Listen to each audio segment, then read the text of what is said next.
Hello hi friends, എല്ലാവർക്കും സുഖമാണെന്ന് വിശ്വസിക്കുന്നു. അപ്പോൾ പിന്നെ നമുക്ക് വിശേഷങ്ങളിലേക്ക് കടന്നാലോ.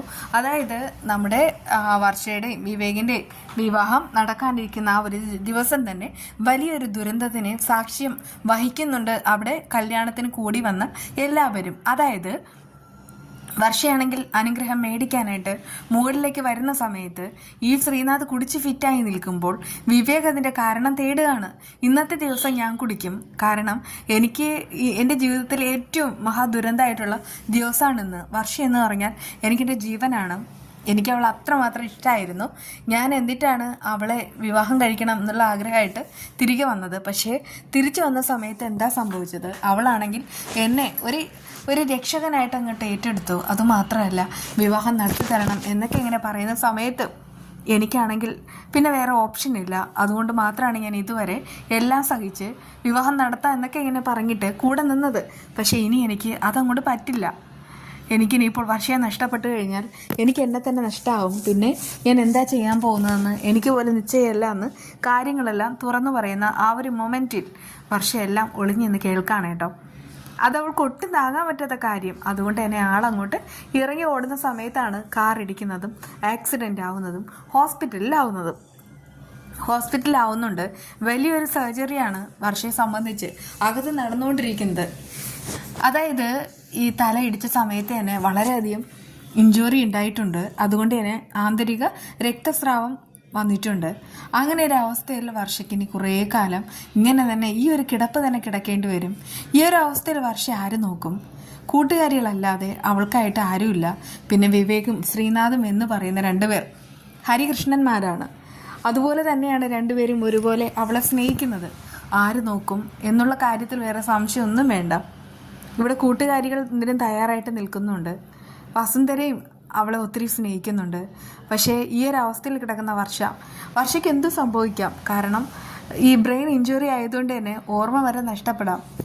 അങ്ങനെ ഒരു ചാൻസ് ഉണ്ട്. വർഷ ഇനിയിപ്പോൾ അങ്ങനെയാണെങ്കിൽ ആരെ മറക്കും, ആരെ കൈക്കൊള്ളും? വർഷ ഇങ്ങനെ കിടക്കുന്ന സമയത്ത് ശ്രീനാഥിൻ്റെയും വിവേകിൻ്റെയും അവസ്ഥ എന്താവും കണ്ടു തന്നെ അറിയണം. ശ്രീനാഥ് മദ്യപിച്ച് മതോന്മത്തനായ സമയത്താണ് കാര്യങ്ങളെല്ലാം തുറന്നു പറയുന്നത്. അതിനുശേഷം ഈ ശ്രീനാഥ് ആണെങ്കിൽ ഹോസ്പിറ്റലിലേക്ക് മരുന്നായിട്ട് കാണിക്കുന്നുണ്ട്. പിന്നീട് മദ്യപിക്കുകയാണ് കേട്ടോ. അയാൾ നന്നായിട്ട് മദ്യപിക്കുന്നുണ്ട്. കാലൊന്നും നിലത്തുറയ്ക്കുന്നതേ ഇല്ല. ഈ വിവേകും വർഷയും തമ്മിലുള്ള വിവാഹം നടക്കണമെന്ന് ഇപ്പോഴും ആഗ്രഹം ഉണ്ടായിരുന്നെങ്കിൽ ശ്രീ ഒരിക്കലും കുടിക്കില്ലായിരുന്നു. പക്ഷേ അയാൾ കുടിച്ചിട്ടുണ്ടെങ്കിൽ അയാളുടെ മനസ്സിലുള്ള ആ ഒരു വലിയ സങ്കടം മറയ്ക്കാൻ തന്നെയാണ് അയാൾ കുടിച്ചത്. അയാളെ കുറ്റപ്പെടുത്താനായിട്ട് നമുക്ക് ആർക്കും കഴിയില്ല. കാരണം അയാളുടെ മനസ്സിൽ അവളുണ്ട്, എപ്പോഴും ഉണ്ട് താനും.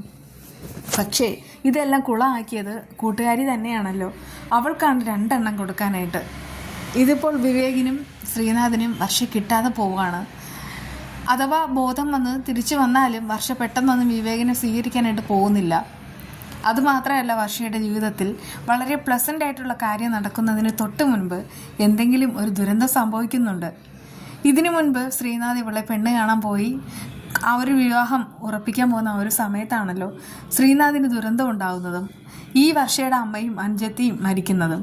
എല്ലാം കൂടെ സംബന്ധിച്ച് വർഷയ്ക്ക് എന്തോ ഒരു ജാതകദോഷം ഉണ്ടെന്ന് അവളുടെ രണ്ടാനച്ഛൻ തന്നെ എല്ലാവരോടും പറയുന്ന സമയത്ത് ഇനിയിപ്പോൾ വസുന്ധരയുടെ മനസ്സിലും ഒരു കരട് വീഴാൻ ചാൻസ് ഉണ്ട്.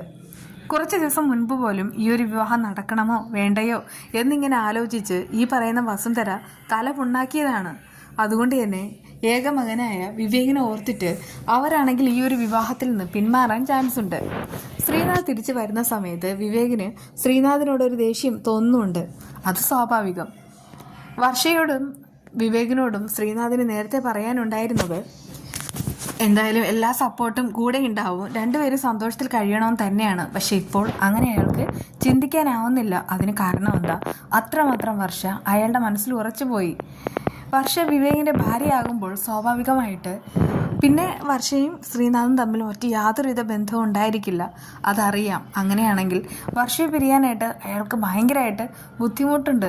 അതുകൊണ്ടൊക്കെ തന്നെയാണ് അയാൾ മദ്യപിച്ചതും അവസാനം വിവേക് വന്നിട്ട് കൈയോടുകൂടെ പിടികൂടുന്നതും.